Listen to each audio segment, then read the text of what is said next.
Hey guys, I'm back, and hopefully you came to this for a few Shaco tips. um, yeah, it's another gameplay. It's around Platinum 2 or 3. I don't even know at this point. Sort of an older game, but what I want to talk about now is just like sort of new Season 4 way to play Shaco. And how it really, like, the good things to do and the bad things to do that I've sort of figured out so far. I haven't played too many ranked games yet.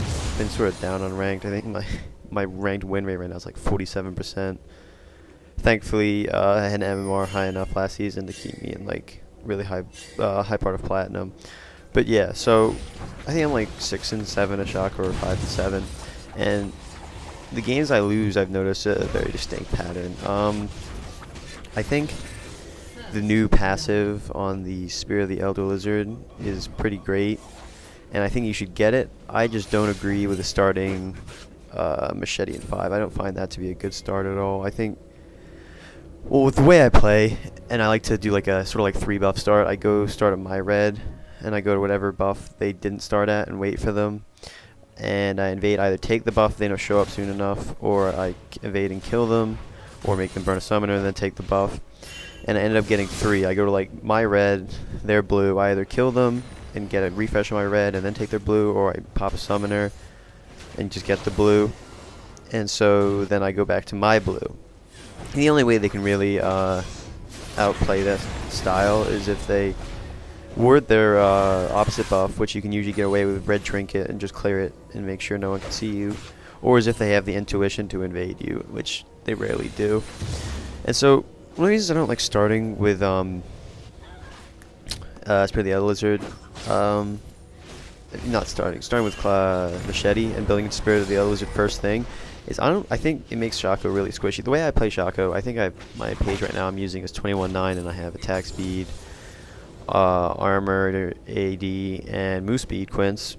I think it gets way too squishy throughout the game if you're gonna go with rushing Spirit of the Elder Lizard. What I've been doing recently though is I go Doran's Blade, and maybe I'll buy another Doran's Blade depending on how I do early game. Then I'll start building into Spirit of the Elder Lizard. Then I'll go Blade of the Ruined King, and from there it really depends on what their team has. Like, don't be afraid to build a Sunfire or some sort of tanky item, because Shaco can do well with pretty much anything as long as he has some sort of damage and can take out squishies. Hydra is really good right now for split pushing and everything like that, so don't be afraid to buy that. And also, don't be afraid to buy a Last Whisper. A lot of the top champions right now, not that you're going to be hitting too much of them anyways in fights or anything like that, you sort of want to avoid them. But they stack armor like motherfuckers. So, like, a Last Whisper isn't the worst pickup you could get, considering the only thing they get around them is like your E and your W. They get around that armor. So one thing I wanted to talk about is sort of like the state of rank I'm in right now. So like the last 2 weeks have been like massive like server loss and all that, so I haven't played much ranked at all really. And what I have played I've lost or gotten loss prevented.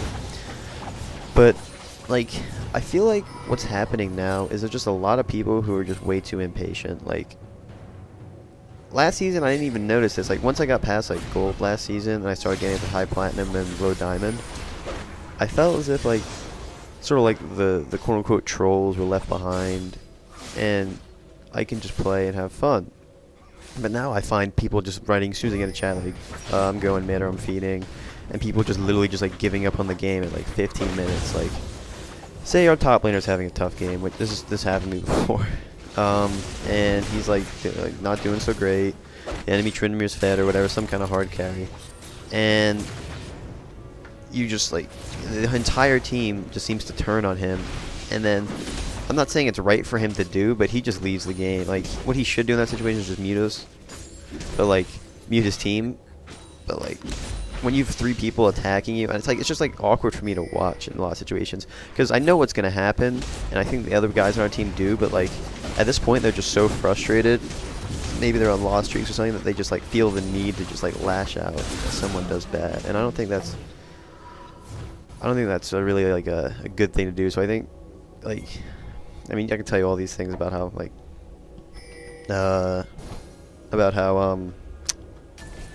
like forgiveness and all that helps your health.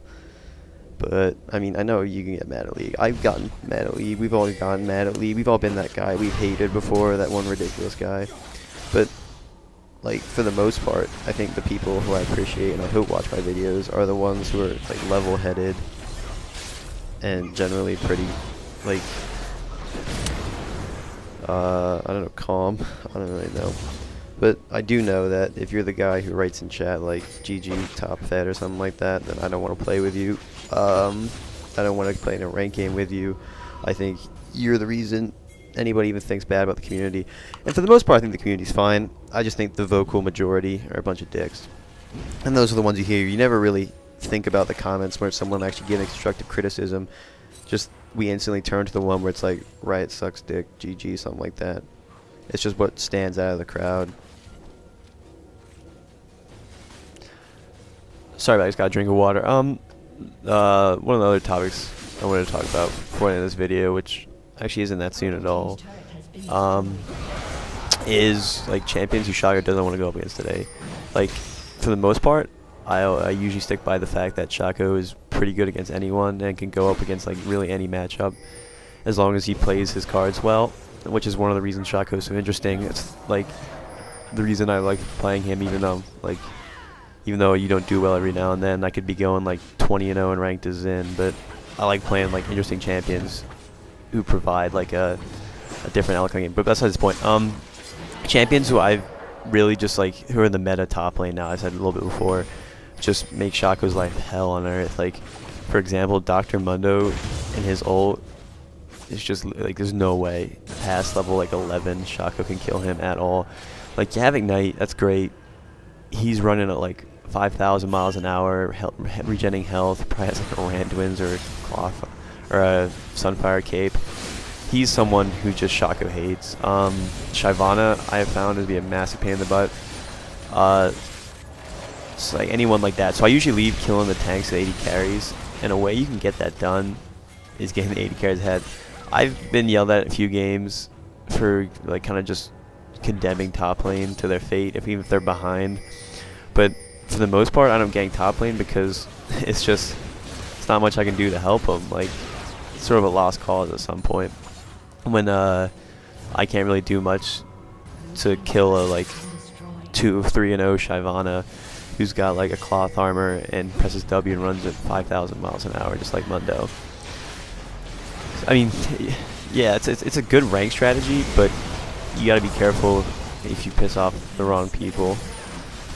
That shouldn't even be a problem, but like I said before, there you got those people who are like, jungler doesn't gank, fuck this game, I'm out, or something like that.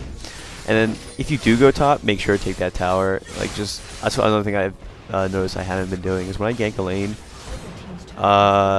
in the games I win, if I try to take that tower as early as possible, like I don't care that they added the new armor or whatever the towers, they're still just as easy to take and they snowball just as hard. And that global gold helps along with the map presence, so there's really no reason not to be taking towers all day. Like right around here we kill this guy and we just instantly take this tower, or at least try to, I think. Yeah, in this game we did a pretty good job of like outplaying their team comp in a lot of ways. Like for example, Vi is a really tough jungle opponent for Shaco, but I think I had a little bit better early game presence. It was an interesting fight. Yeah, but we almost threw a little bit here, but for the most part, we like come back and keep that Kha'Zix from getting too big, and our late game seems to prevail because that Jax is a killer for them. Oh, that was a close situation. Yeah. So when I built this game was I went Lizard, Brutalizer, and then I go Tiamat into Hydra, which is I don't suggest doing that all the time. I think the safest build is Doran's, Lizard Elder, and then Blade of Rune King. I think that's much better all around. I like having like the infinite sustain of Vampiric Scepter and Lizard Elder. It just like no matter what jungle camp you're doing, you're gonna gain like half your health after you kill it. And I don't think Hydra is a very good item to rush, even though it gives you like the retarded AoE like wave clear. It's just it doesn't seem to like help as much as Blade of the Ruined King for ganking and just like that mid-game presence, which I love. I also see I've been doing a lot of split pushing, and that was a stupid dive. I'm doing a lot of split pushing, and for the most part, split pushing, like with the whole mobility meta and the fact that most top laners can destroy you and take your lunch money, doesn't work. Like if I'm split pushing bot and their Mundo with TP comes down, all that money I invested in that Hydra may be wasted because that Mundo can just treat me like a little kid, and then if my team tries to go for any objectives, he can just TP away and then just go win a team fight, and I mean, like, I barely got their inhibitor, something like that. So that's my opinion on like TMN and all that. But I mean, it's still a great item. Don't think that's me saying like don't get Hydra ever, because you should. It's just not the best thing to rush right after your as a core item. I just think Blade of the Ruined King works much better with the whole top tank meta and everything else in general. That 2% health I think it steals, and then the active in case you don't have a deceive up to get away or you want to chase. So this game, we had a pretty dominant game here. Like we almost doubled their kills. We have like I think 10,000 gold on them right now. It's just purely from like dragons and towers, which is really nice. Ooh, that was close. Yeah, I used my ult there to kind of like make myself untargetable, and then Vi saves her ult to get me. It was really stupid of me to go back in there. I should not have even gotten close, but I think my team ends up, yeah, cleans it up. And we're going to get top and hit for that. So yeah, I mean, that was a good death, but it was a useful death. I mean, sorry, it wasn't a good death, but it was a useful death. We end up getting territory and snowballing like usual. And Leona made a good play, but yeah. So like in this game, we got Jinx. So I mean, she obviously did really well in lane, but we got her ahead, and I mean, look at her now. She's doing really well. So as this game sort of closes out, you know, with my videos, this LOL King always screws me over. So we're probably not going to see the end of the game, I can tell you right now, because I've watched this already. But again, you're going to have to trust me that we win. So right here, Jack should have jumped on Vi with me, but he didn't.